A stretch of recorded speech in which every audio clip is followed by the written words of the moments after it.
Hello friends, லைஃப்பில் நம்ம நல்லா யோசித்து பார்த்தா புரியும். சில விஷயங்கள் பொதுவாகவே நம் மனசில் ஆழமாக பதிஞ்சிருக்கும்.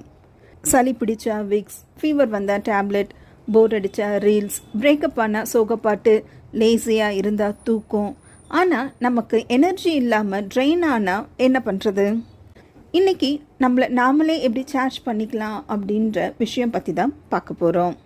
ரீசார்ஜ் ஆகாத ஃபோன், நம்ம எனர்ஜியை ரீசார்ஜ் பண்ணிக்காத நாம், இந்த ரெண்டுத்துக்குமே ஒரே பிரச்சனை தான். சக்தி இல்லாமல் சும்மா சர்வைவல் மோட்டில் இருக்கிறது தான். சில நாள் காலையில் எழுந்ததுமே நம்ம செம்ம ஃப்ரெஷ்ஷாக இருப்போம். ஆனால் சில நாள் எதுவும் பண்ணாமலே ரொம்ப டயர்டாக இருப்போம்.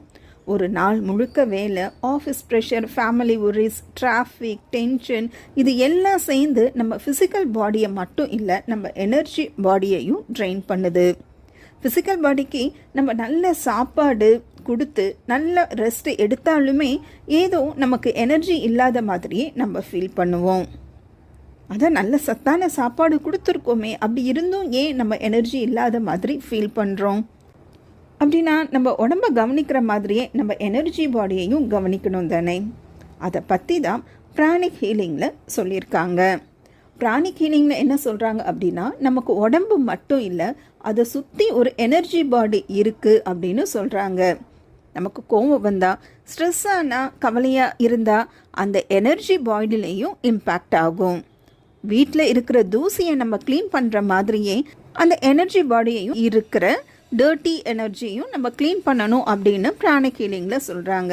பிராணிக் ஹீலிங் நம்ம உடலை சுற்றி இருக்கிற எனர்ஜியை கிளென்ஸ் பண்ணி, எனர்ஜைஸ் பண்ணி உடலையும் மனசையும் தன்னைத்தானே குணப்படுத்தி கொள்ள உதவுற ஒரு சிகிச்சை முறை. நோய்கள் குணமடையவும் வராமல் தடுக்கவும், உடலில் இருக்க இயற்கையான குணமடையும் திறனை அதிகரிக்கவும் உதவுது. இது மருத்துவத்துக்கான மாற்று கிடையாது, ஆனால் அதோடு சேர்ந்து பயன்படுத்தக்கூடிய ஒரு துணை சிகிச்சை முறை. எப்படி உடல் சுத்தம் முக்கியமோ அதே மாதிரி நம்ம எனர்ஜி பாடியும் கிளென்ஸ் பண்ணி எனர்ஜைஸ் பண்ணுறது முக்கியம் அப்படின்னு பிராணிக் ஹீலிங்கில் சொல்லியிருக்காங்க. நாமளும் இந்த பண்டை கால முறையான பிராணிக் ஹீலிங்கை முறையாக கற்றுக்கிட்டு ட்ரை பண்ணி பார்க்கலாம். ஏன்னா சில விஷயம் கேட்டு தெரிஞ்சுக்க முடியாது, அனுபவிச்சாதான் புரியும்.